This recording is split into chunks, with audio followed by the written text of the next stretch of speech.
Utility or advantage of graph. Yes student, graphic presentation is more popular than diagrammatic representation because it is more accurate. आप जो graph और diagram दोनों में accurate कौन सा होता है? ग्राफ. प्रोफेसर ब्लेयर ने इसके सपोर्ट में बोला है the simple to understand, easy to make, the most variable and the most widely used chart is line graph.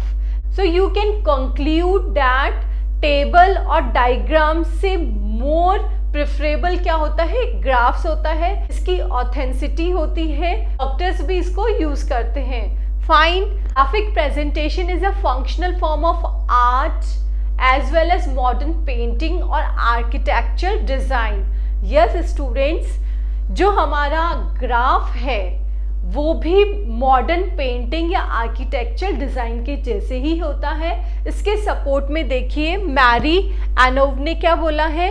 The painter studies his subject to determine what colours and style and designs will be best express his ideas.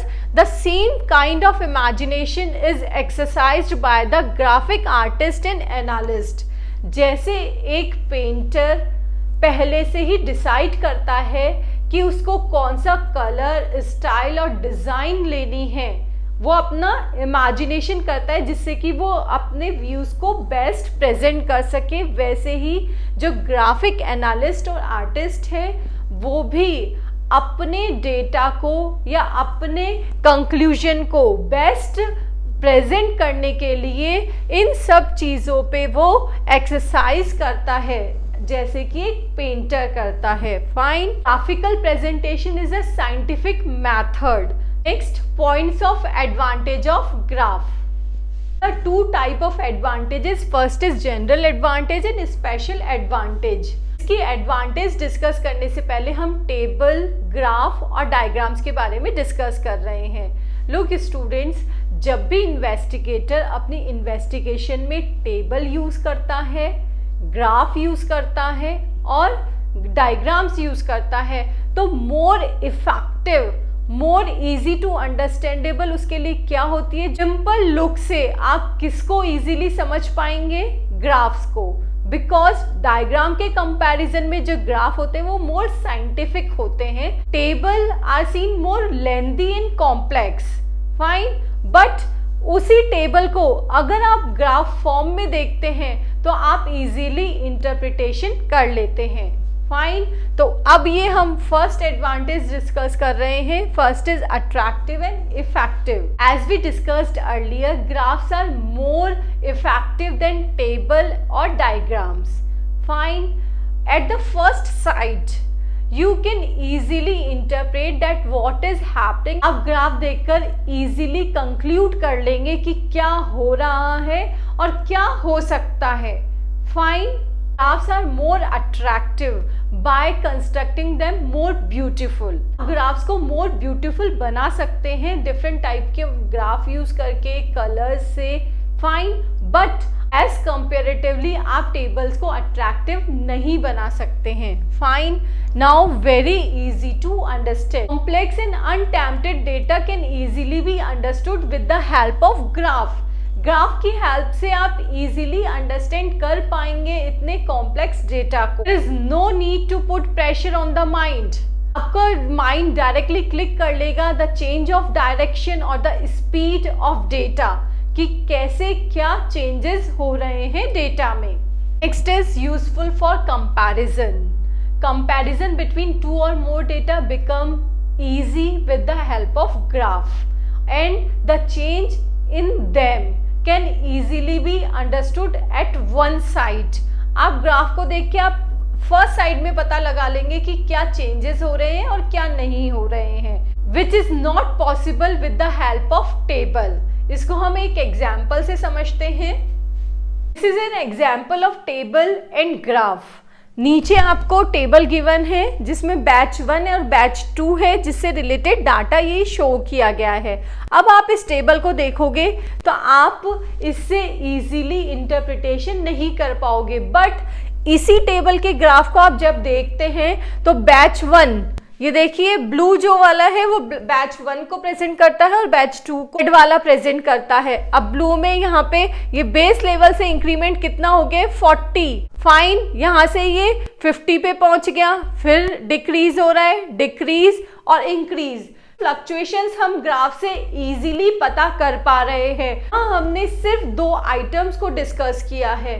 Other table को जब हम देखेंगे जिसमें more than 2 items है तो आप quite confusing होंगे कि कैसे हम इंटरप्रिटेशन करें, बट उसी टेबल के अगर आप ग्राफ को देखेंगे तो आप इजीली इंटरप्रेट कर पाएंगे और कंफर्टेबल भी होंगे।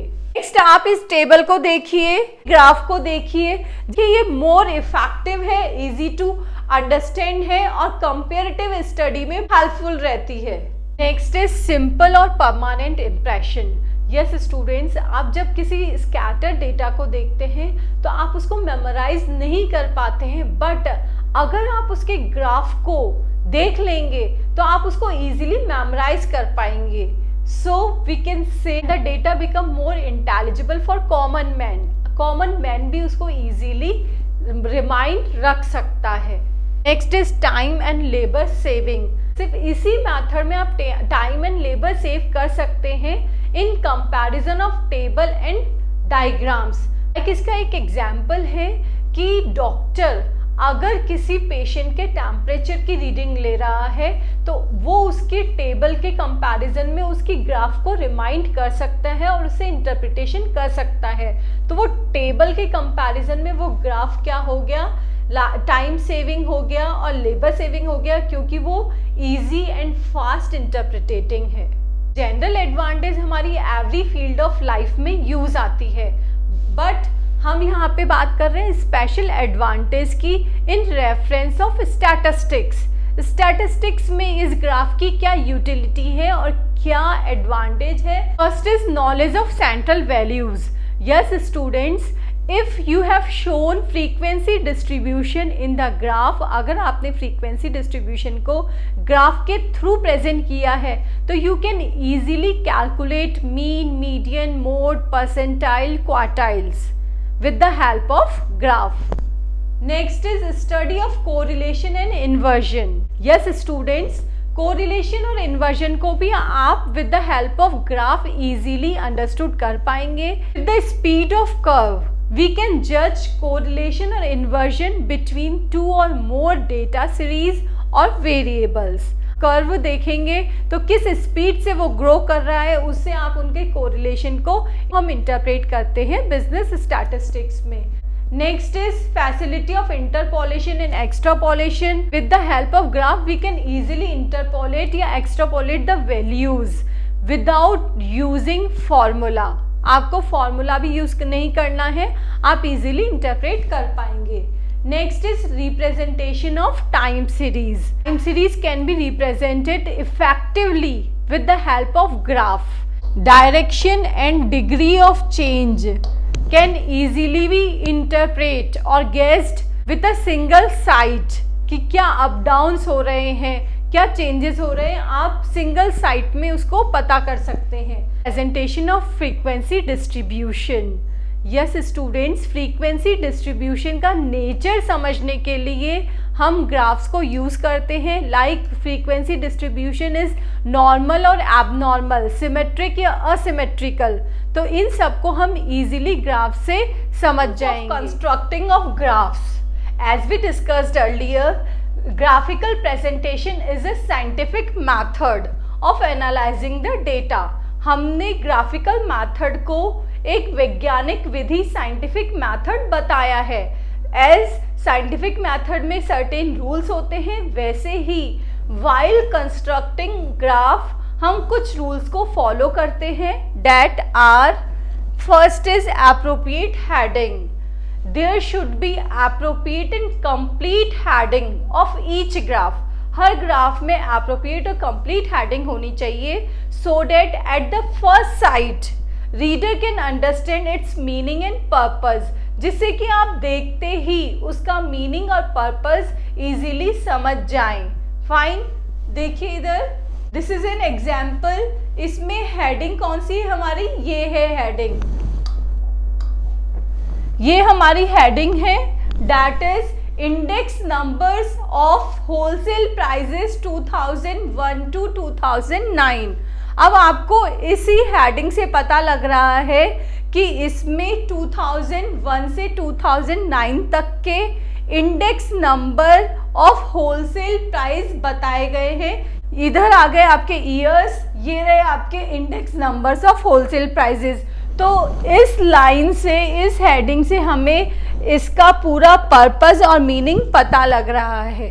Second is depiction plan. Depiction means आप क्या दर्शाते हैं। तो हम जो भी डिपिक्ट करते हैं वो दो एक्सिस पे करते हैं।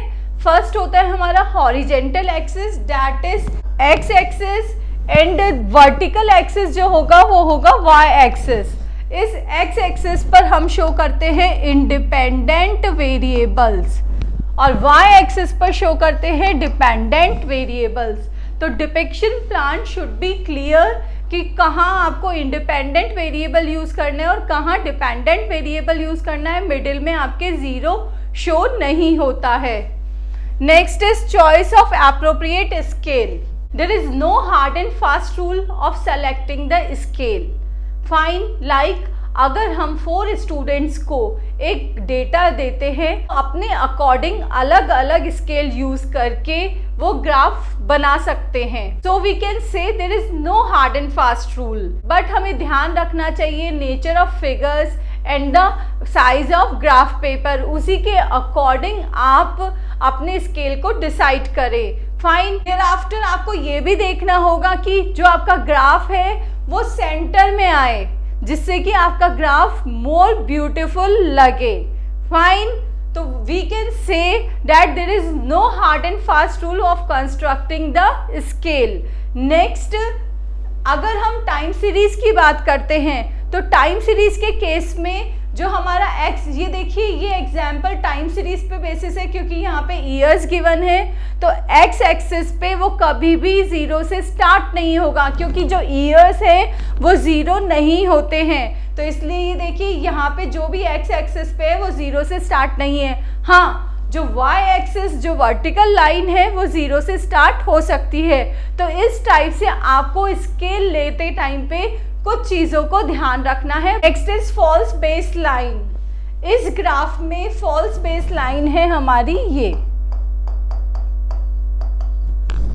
Look students, if the dependent variables are in big size then X axis starts from zero. जब इनका साइज बहुत बड़ा होता है तो एक्स एक्सिस जीरो से स्टार्ट होता है। It is not possible to mark all the values from zero. आप जो वेरिएबल से जीरो से स्टार्ट हो रहे हैं उनको सबको मार्क करना पॉसिबल नहीं होता है। सो आप जीरो से अबव एक लाइन ड्रॉ करते हैं, वो जिगजैग लाइन है। इस जिगजैग लाइन को आप वर्टिकल लाइन जो वाई एक्सिस है उससे एक्स एक्सिस तक की फुल लेंथ में ड्रॉ करते हैं। ये देखिए ये पूरी एक्स एक्सिस तक की फुल लेंथ में ड्रॉ हुई है, ये यहाँ से यहाँ तक। So that it can be clear कि we have taken the false basis instead of original basis. हमने इस फॉल्स बेसिस को इस ग्राफ में यूज किया है इंस्टेड ऑफ ओरिजिनल बेसिस। तो जब हमारे ये फिगर्स बहुत बड़े होते हैं तो हम इस ओरिजिनल बेस लाइन को यूज नहीं करते हैं, हम इस फॉल्स बेस लाइन को यूज करके ग्राफ्स बनाते हैं। Next is details of the scale. Detailed description of the scale taken in the vertical and horizontal lines और X and Y axis should be shown in the corner of the graph paper. आपने जो भी detailed descriptions लिए हैं scale के वो हमें इधर ग्राफ पेपर के कॉर्नर में शो करने चाहिए। अब इसमें स्केल क्या होगा, इधर स्केल होगा वाई एक्सिस पे, वाई एक्सिस पे होगा हमारा 1 centimetre equals to 50 index numbers और एक्स एक्सिस पे होगा 1 सेंटीमीटर इक्वल्स टू 1 ईयर लिया है आपने यहाँ पे, तो 1 ईयर। तो ये हो गया आपका डिटेल्ड स्केल जो कि आपको ग्राफ पेपर में मेंशन करना होगा। ये यहाँ पे ऊपर स्केल की बात हो रही थी, वही स्केल आपको मेंशन करना होगा ग्राफ पेपर में साइड में। स्केल के साथ में आपने कौन कौन से आर्टिकल्स लिए हैं उनको भी ऐसे मेंशन करना होगा। यहाँ देखिए लाइन का अपना अलग अलग पैटर्न लिया है, फूड आर्टिकल्स के लिए अलग है, रॉ मटेरियल के लिए अलग है, मैन्युफैक्चरर्स के लिए अलग है, ऑल कमोडिटी के लिए।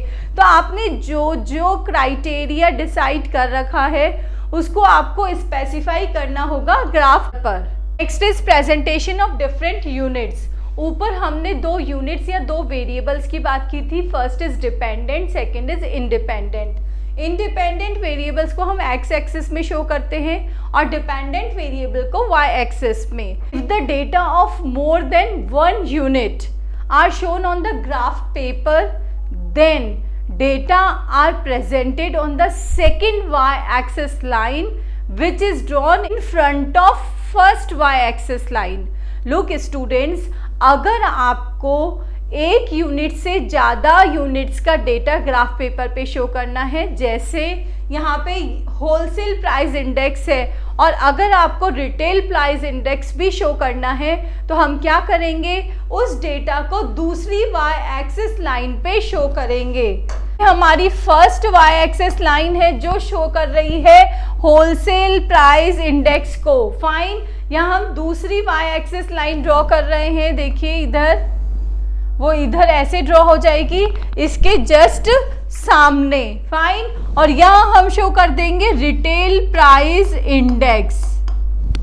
ये हो गया आपका presentation of more than one unit. But आपको स्केल जो इन दोनों का डिसाइड करना है वो इस टाइप से डिसाइड करना है कि जो एवरेजेस आपके हो वो सेम लाइन पर हो। लाइक इसका हम कर रहे हैं तो ये ऐसे जाए सेम लाइन पे, और इसका करें तो वो भी हमारा क्या हो, सेम लाइन पर हो। ये देखिए, next is use of ratio scale. ऊपर हमने स्केल्स की बात की है, वो आप नेचुरल स्केल जो नॉर्मल डेटा को लेके ले रहे हैं। यहाँ पे बात आ रही है रेशियोज और लॉगरिदम, इनको भी यूज करके हम ग्राफ बनाते हैं। देखिए इसका एग्जाम्पल, नॉर्मल डेटा को हम लॉग्स में चेंज कर लेते हैं और उसको हम ग्राफ पर शो करते हैं। लुक स्टूडेंट्स, जो लॉग वैल्यूज है उसको शो करने के लिए हमारा ग्राफ पेपर भी अलग होता है, जिसको हम सेमी लॉग ग्राफ पेपर बोलते हैं। लॉग ग्राफ पेपर पर ये लॉग वैल्यूज को शो करते हैं। नेक्स्ट इज रिप्रेजेंटेशन और depiction of different lines. Students, if you want to depict और show different lines on a graph, जैसे कि इस ग्राफ में शो हुई है different lines, they are depicted in a different colors or broken or some different way। हम उन lines को, जो अलग अलग लाइंस हैं, उनको या तो डिफरेंट कलर से शो करेंगे या कुछ टूटी हुई या कुछ डिफरेंट वे से, जैसे कि इसमें शो की गई है। यहाँ पे 4 आर्टिकल्स शो हैं जिनका पैटर्न अलग अलग है। फाइन, ऐसे ही हम भी डिफरेंट लाइंस को अलग अलग पैटर्न से शो करेंगे। और ये इंडेक्स है, this index should be shown और the top corner of the graph और some side of a graph. आप उसको कहीं पे भी प्रेजेंट करेंगे, बट आपको ये इंडेक्स शो करना पड़ेगा कि कौन सी लाइन कौन से आर्टिकल से रिलेटेड है। यहाँ पे जो हमारी ये लाइन है वो है फूड आर्टिकल से, ये है रॉ मटेरियल से, ये है मैन्युफैक्चरर से, और ये है ऑल कमोडिटीज से। इस इंडेक्स से आपको सारी लाइन, सारी कमोडिटीज का आइडिया हो जाता है कि कौन सी लाइन, कौन सा कर्व किस आर्टिकल से रिलेटेड है। Next is circumferences. Yes student, circumferences means outline. हमें ग्राफ को ऑथेंटिक और ब्यूटीफुल और अपीलिंग बनाने के लिए इसमें X axis and Y axis पे सर्कमफ्रेंसेस ड्रॉ करनी है। फाइन, यही हमारी सर्कमफ्रेंस है। ये जो लाइन है, this is a circumference of a graph. Circumference is bright and a thick line of color or a pencil round to horizontal and vertical, that the curve may be more attractive and beautiful.